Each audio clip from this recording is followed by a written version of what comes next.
जब मेरी दीदी प्रेग्नेंट थी तो जीजू मेरे घर पर आए हुए थे और वो मुझे अपने साथ अपने घर लेकर जा रहे थे। वहाँ पर सिर्फ दीदी और जीजू ही रहते थे। अचानक पता नहीं जीजू को क्या हुआ और जीजू ट्रेन में ही मेरी। नमस्ते दोस्तों, स्वागत है आपका एक बार फिर से हमारी आज की जीजू और साली की कहानी में।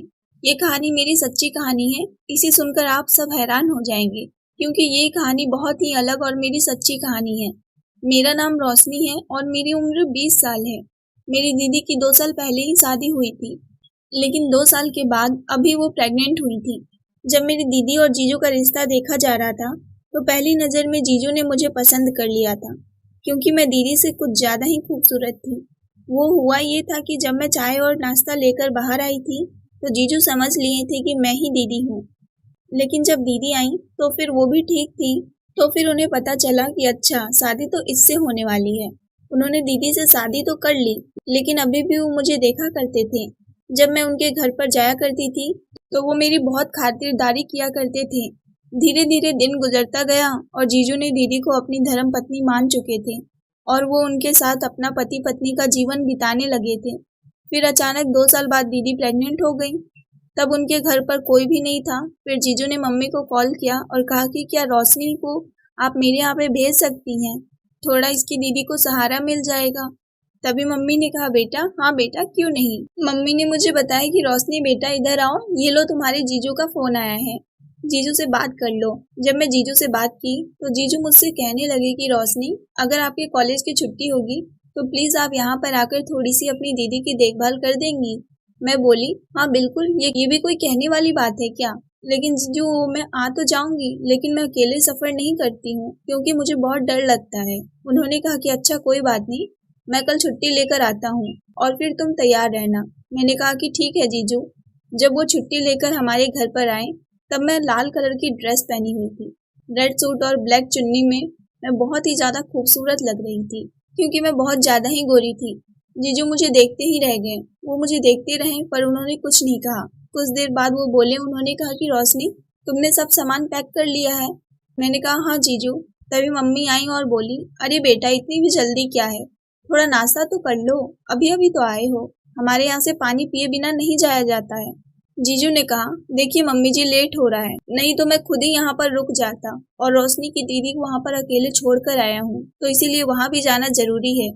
मम्मी ने कहा अच्छा ठीक है, नाश्ता नहीं करोगे तो पानी ही पी लो। मम्मी पानी और मिठाई लेकर आई। उन्होंने हम दोनों को खिलाया और फिर हम दोनों को आशीर्वाद देकर वहाँ से विदा कर दिया और मुझे समझाया कि रोशनी बेटा, अच्छे से रहना और दीदी की देखभाल करना। तभी जीजू बोले, अरे मम्मी जी, रोशनी खुद ही समझदार है, सब बात को अच्छे से समझ जाती है, तभी तो उनको बोला हूँ कि आकर थोड़ा यहाँ भी संभाल दे। मम्मी ने कहा हाँ बिल्कुल, क्यों नहीं। फिर उसके बाद मैं जीजू के साथ में चली गई। जब मैं स्टेशन पर पहुंची तब जीजू रुक गए और उन्होंने कहा कि अभी ट्रेन आने में थोड़ा टाइम लगेगा, इसीलिए तुम थोड़ा इंतजार करो, मैं कुछ खाने पीने की सामान लेकर आता हूँ। जीजू स्टेशन से थोड़ा आगे कुछ फल और चिप्स, कोल्ड ड्रिंक लेते आए जिसे हम ट्रेन में खाएंगे। मैं बोली, जीजू इतना सब लेने की क्या जरूरत थी, हम ट्रेन में ऑर्डर कर लेते। लेकिन जीजू ने कहा ट्रेन की चीज खराब होती है, इसीलिए मैं बाहर से लेता हूँ। मेरे जीजू ट्रेन में लोको पायलट थे तो उन्हें पता था कि ट्रेन में जो कल की चीज रहती है वही सब गर्म करके खाने में ऑर्डर दे देते हैं।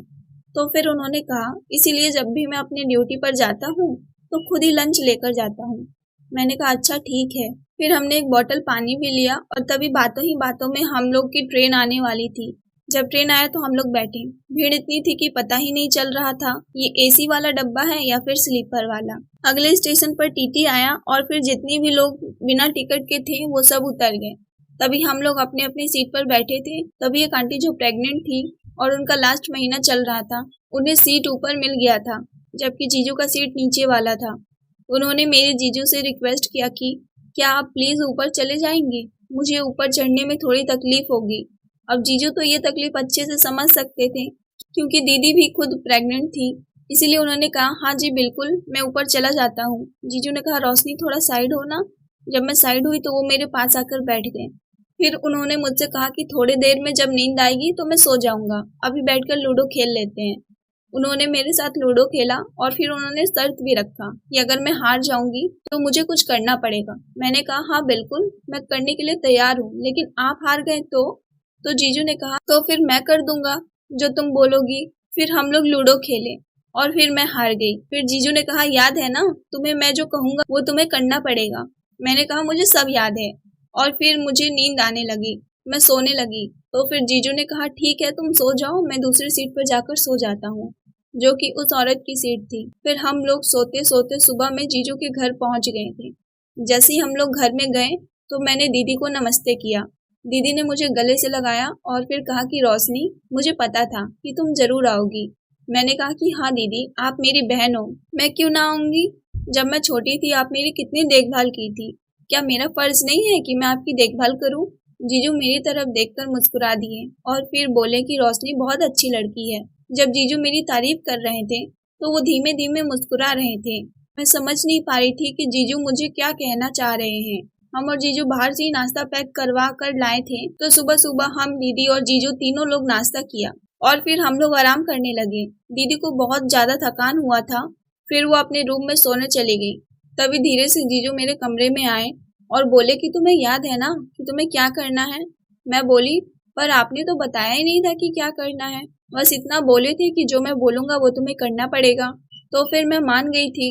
तो आप बताइए क्या करना है। उन्होंने कहा कि कल तुम्हारी दीदी का बर्थडे है और मैं उन्हें सरप्राइज देना चाहता हूँ, तो उन्हें कुछ भी नहीं बताना। मैंने कहा ठीक है, मैं कुछ नहीं बताऊंगी। फिर जीजू ने कहा तुम रात को ऊपर वाले छत पर आ जाना, मुझे तुमसे बहुत जरूरी बात करनी है। मैंने कहा ठीक है जीजू।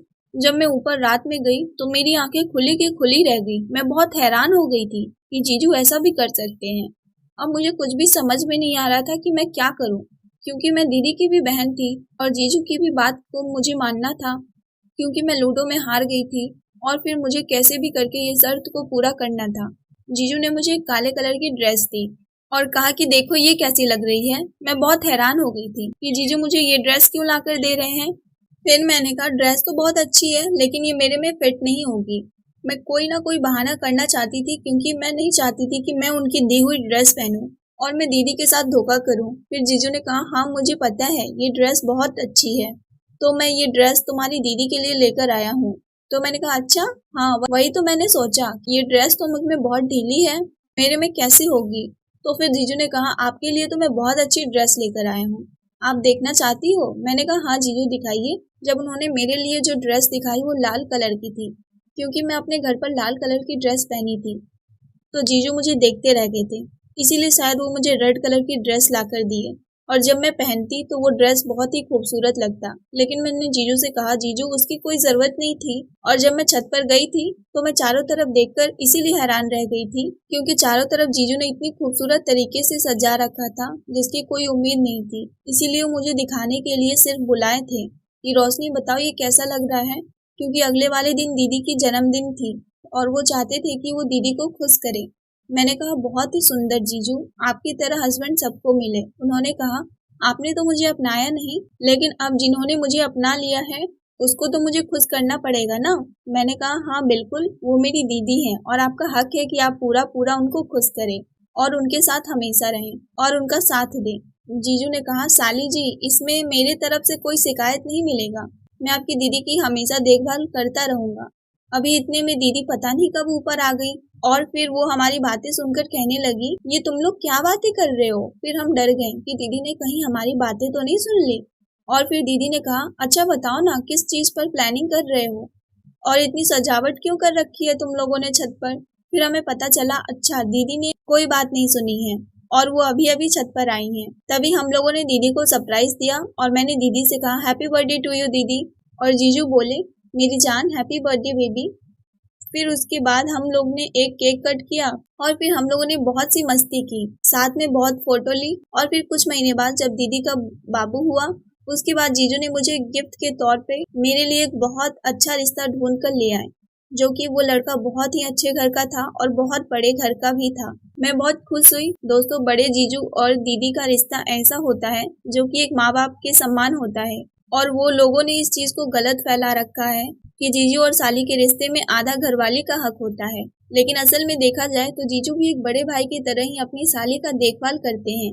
अगर आप इस बात से सहमत हैं तो कमेंट में अपना विचार जरूर लिखें, और कहानी पसंद आई हो तो वीडियो को लाइक, शेयर और सब्सक्राइब जरूर करें।